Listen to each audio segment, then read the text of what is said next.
Hello students, ये question NCERT 11th chemistry chapter 1 exercise problem 1.4 है।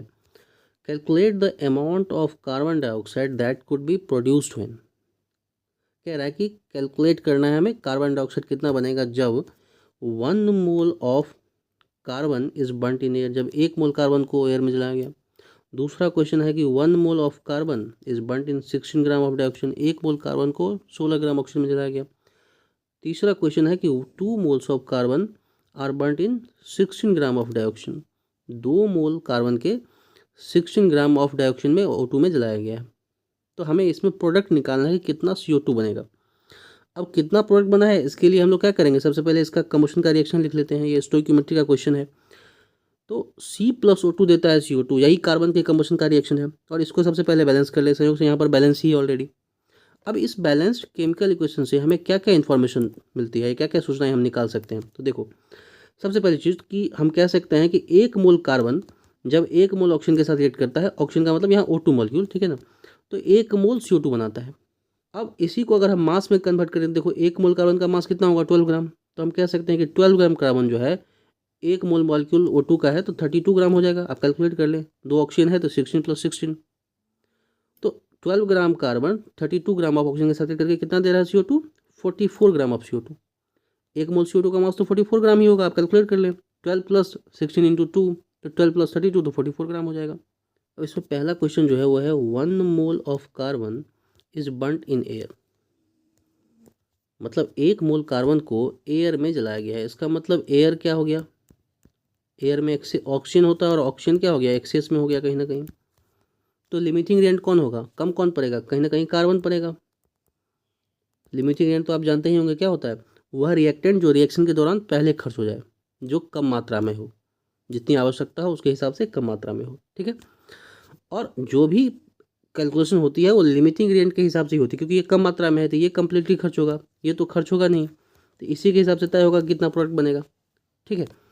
अब बैलेंस्ड केमिकल इक्वेशन से देखें तो चूँकि कार्बन है लिमिटिंग रिएक्टेंट, तो C कितना CO2 देता है। तो बैलेंस केमिकल इक्वेशन हम लोगों ने क्या पढ़ा था कि 1 मोल कार्बन, आप ऊपर देख सकते हैं, 1 मोल कार्बन कितना दे रहा है CO2, 1 मोल CO2। आप यहाँ देख सकते हैं कि 1 मोल कार्बन जो है 1 मोल CO2 दे रहा है, ठीक है। अब हमारे पास क्वेश्चन में क्या है, क्वेश्चन में भी संयोग से 1 मोल ही दिया हुआ है, तो इसका मतलब कार्बन कितना बनेगा, ये भी 1 मोल ही बनेगा। और 1 मोल कार्बन कितना होता है, 44 ग्राम ऑफ CO2 बनेगा। इसका अगर मास में निकाल देगा, मास में कन्वर्ट कर दे इसको तो।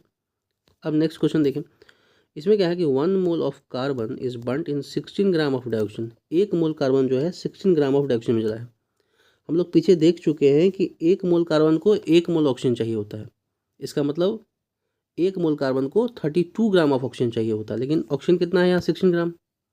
इसका मतलब ऑक्सीजन क्या हो गया यहाँ पर, लिमिटिंग ऑक्सीजन कम मात्रा में है, और ऑक्सीजन कम मात्रा में है तो ऑक्सीजन के हिसाब से प्रोडक्ट तय होगा कितना बनेगा, ठीक है। और वो भी हम बैलेंस केमिकल इक्वेशन में के हिसाब से तय करेंगे। बैलेंस केमिकल इक्वेशन में क्या था कि 32 ग्राम O2 जो है वो कितना दे रहा है CO2, 44 ग्राम CO2। तो 1 ग्राम O2 कितना देगा, एकदम यूनिटरी मेथड है जो हम लोग बचपन में यूनिटरी मेथड सीखते थे, ठीक है ना। 44/32 ग्राम, तो फिर 16 ग्राम है ना, तो 16 ग्राम कितना देगा, तो ये हो जाएगा आपका 44/32 × 16।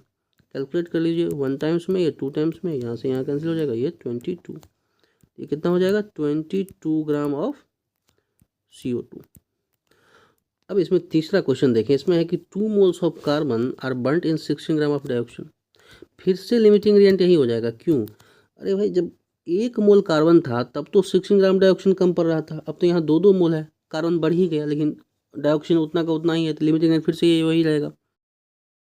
O2 से कैलकुलेट करेंगे, और क्या था कि 32 ग्राम ऑफ O2 दे रहा है, 44 ग्राम ऑफ CO2, तो 16 ग्राम O2 कितना देगा, देखो ठीक आधा है इसका, 32 का आधा, तो ये कितना देगा, 22 ग्राम ऑफ CO2। उतना कैलकुलेट करने की भी आवश्यकता नहीं, आप डायरेक्टली निकाल सकते हैं, ठीक है। तो यही आंसर हो जाएगा, थैंक यू।